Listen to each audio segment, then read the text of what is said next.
Hi there. I changed the name of my channel to be more in line with what I'm actually doing here. The channel started out as one thing. I was going through some ideas, and it kind of changed into this is the thing that I've been doing. So I went ahead and changed the channel's name to Electrical Engineering Challenges. So welcome to the first episode under that title. Thanks to all who have subscribed and shared.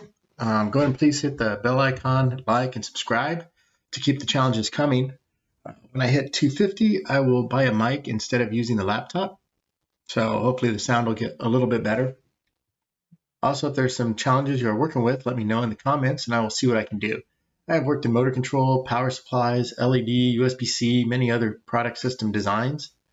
Also, if there's something that I'm doing that you like or something that could make it a little more clear, let me know in the comments down below too, and I will incorporate those in future videos.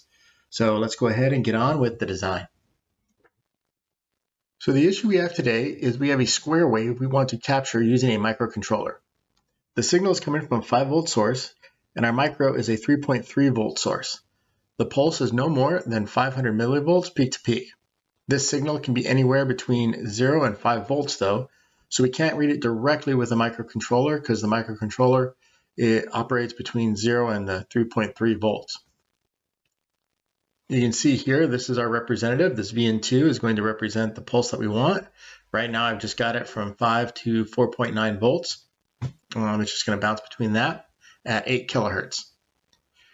Because we're dealing with a pulsed input signal, what we're going to do is we're going to do a high-pass filter with a low frequency just to clean up the DC signals. We will set up the high-pass filter to 300 hertz just to clean up the signal and remove all DC. In order to do this, we're just going to use a standard issue third order Salem Keyes high pass filter. And because I'm an engineer and I'm lazy and I don't want to go through the math of this, as there's probably many things out there that'll show you how to calculate this, I'm just going to use an online calculator. The calculator I like using is online. It's just this website, Okawa Electrical Design. It has tons of filters in it. Right? All kinds of filters. It'll do all the math for you, so I don't have to go through a bunch of math. And they're pretty solid, sound, and these things work pretty good. So I just use this website. And so when you go there, you see our third order Salem Keyes high pass filter design tool. Right? And what we want to do is we're just going to do a Butterworth with a 300 hertz frequency. So you can set up different parameters, Chebyshev or something else, but we'll just use the Butterworth. The Butterworth is kind of like the meat and potatoes. It does pretty much anything that we want and works pretty good. So when we calculate that, it gives us all the values that we want. So here's the image of our high pass filter, the third order Salem Keyes. And so the third order Salem Keyes really is just a Salem Keyes second order filter, which is the C2, C3, R2, and R3 with the op amp. So that is the Salem Keyes. They just turn into a third order by putting a passive RC high pass filter right in the front end of it to make it third order. And of course, the order just makes the knee and the cutoff better. And so when we go down to the Bode diagram, we can see here that at about 300 hertz, we get our 0 dB marker. So everything above 300 hertz should be pretty much zero gain, 100% throughput with a 0 dB. And anything below 300 hertz, it just slowly falls off until the DC is basically non-existent. So using these values, we go ahead and put this in the simulator so we can see what's going on. And you can see we have our DC input and we have our third order Salem Keyes high pass filter. So we got our input here and we got our high pass filter output here. So let's go ahead and run the simulation real quick and we will see what happens when we throw in this pulse with 100 millivolt peak to peak from 5 to 4.9 volts. We'll see what happens on the high pass filter output with this setup. Remember, we got a single supply. We do not have a negative voltage rail here. So it's just VCC, which is 3.3 volts, and the ground. So let's go ahead and run it. So we can see here the various outputs.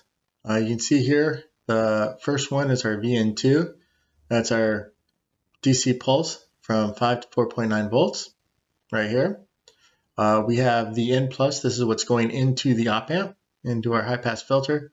You can see that what it does is it actually goes from, let's say we go up here to our average high part, and you can see that it's pretty much positive 47 millivolts, positive 48 millivolts. And if I just move it over to the lower end, it goes all the way to minus 48, right, which is what we'd expect, right? 100 millivolt input. And at the N plus pin of the op amp, what we're seeing is 100 millivolts peak to peak, but it goes from roughly positive 50 millivolts to negative 50 millivolts. And then the output of the high pass filter, when we look at the output of the high pass filter, what do we see? Well, we see the high side. We got our 50 millivolts, the 48 millivolts on the high end, but the low end, it does not go below zero. Why does it not go below zero? It's because our VSS is connected to ground. Remember, we don't have a negative rail. If I'd throw a negative rail here and make it minus 3.3 volts, I would be able to see on the output the same thing that I'm seeing at the input. We would be able to see that minus voltage. But we have a single supply system, a single supply for our op amp in the system, so we cannot go negative on the output of the op amp, and thus it just cuts it off at VSS. This can cause a couple problems. One, we're not seeing the full swing of the signal, and two, depending on the op amp and what this negative voltage actually goes to, the simulator won't have a problem with that negative voltage coming here. It'll just truncate it down to VSS. But in real electronics, you have a limit on the pin, which is the VSS minus 0.3 volts as a absolute minimum. And so if we go too far negative on that pin below ground, then we could actually end up damaging our op amp. So we really do not want to just use this and say, well, I've got the high end, so I can just work with this and then multiply that by 2, because that could be an option, right? We wouldn't have to do anything. We could just say, well, I've got half of the signal, and I know that it is exactly half, so I can figure, well, what's the high of this? And I just multiply that by 2 and call it a day. But we don't want to damage the op amp accidentally by going too negative on the input pin. So what we want to do is we want to be able to raise this output of the high pass filter. We want to be able to raise it up so that we can see this entire input, this 100 millivolts swing fully on the output. And so the input will never, the N plus will never go negative. So we can always see the output of the signal. So here's what we know. The signal of interest can be anywhere in the 0 volts to 5 volt range. The signal is never more than 500 millivolts peak to peak. Our op amp is powered with a 3.3 volt source, so VCC equals 3.3 volts. What we have to try to solve this problem is an op amp and any caps and resistors that you may want to use.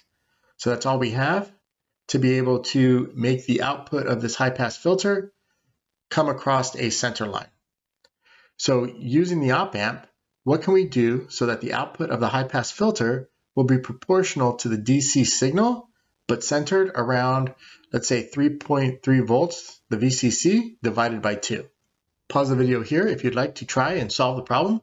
Otherwise, I will go over the solution shortly. So what we need to do here is have a DC offset on the signal or bias it. This is a pretty simple solution actually, and only requires a simple emitter follower. So here we have our emitter follower. All we have is a simple emitter follower. We got VCC, the 3.3 rail, and the emitter follower is just set up with a voltage divider with the resistors to give us VCC divided by 2 as our V bias output. And then all we got to do is connect this up to the system right there. And now this will effectively bias our entire system. So now we'll have this VCC over 2, like 1.56 volts here, 1.6 volts here. And that will cause then this to hover around that 1.6 volts as our VN goes in and out. So then let's take a look at this. So you can see here our high pass filter output. It is, let me just, we have a reference. So you can see there's the kilohertz, right? Kilohertz signal from 5 to 4.9 volts. We go to our output. It's got that same signal coming in, except now instead of 100 millivolt differential is now hovering around our bias point. So if we put the bias point on there, we can see right there that at 1.65 volts, the signal is oscillating right around that one. So we can see the full swing coming out of that high pass filter now. And so this is exactly what we wanted. Now the question is why did I use the emitter follower, right? Because if I just wanted to put this at 2.5 volts, why didn't I just use the resistor divider, right? Because I could have done the same thing. I could have just taken that. Let's say we'll take this one. If I move this over here, and then I just take that, and I put it right there. So same thing, right? It looks like I have the same 2.5 volts going into it.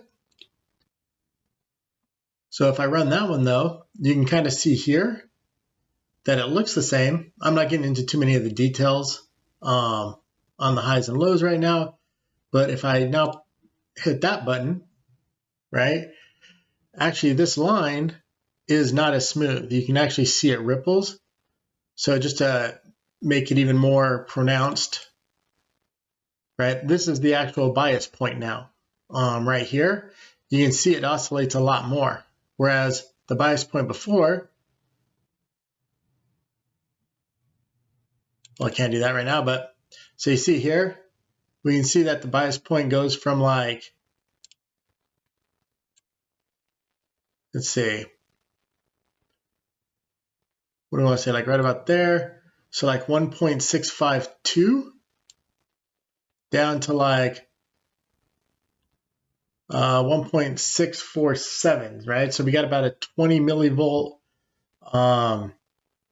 swing on that bias point, right? Not really rock solid, right? We got 20 millivolt swing and it's going up and down and it's following the input signal because this resistor is now part of this 120K resistor, right? So it's actually part of the system now and getting messed up. Whereas before, if I move this back over here and then move that back over here, and then let me rerun that and take a look at the bias point. You can see every time there's a switch, there is some spikes going on during the switchover. But if you look at the voltage levels on it, we're talking in the microvolt range versus the millivolt range. And it's just a simple pulse while the signal is switching over, right? So if I align this with the signal there, you can kind of see up here. I can't put them on, I can't overlay them. But you can see that, actually, let me do this. I'll just add a plot plane and that way we can see them side by side. And you can see that every time that there's a signal switch or a pulse change, right here as it goes up, we get a spike, goes down, we get a spike, but it doesn't hold steady. Whereas when we had just the voltage divider, it was holding steady and we were going up millivolts instead of microvolts. So the emitter follower gives us a much better bias point to hold the system steady. So we got a more clear output voltage on our high pass output. So that's all I have for you today. Today was a short one. Thanks for listening, and I hope you enjoyed the video. And thanks to all who have subscribed and shared, and I will see you next time.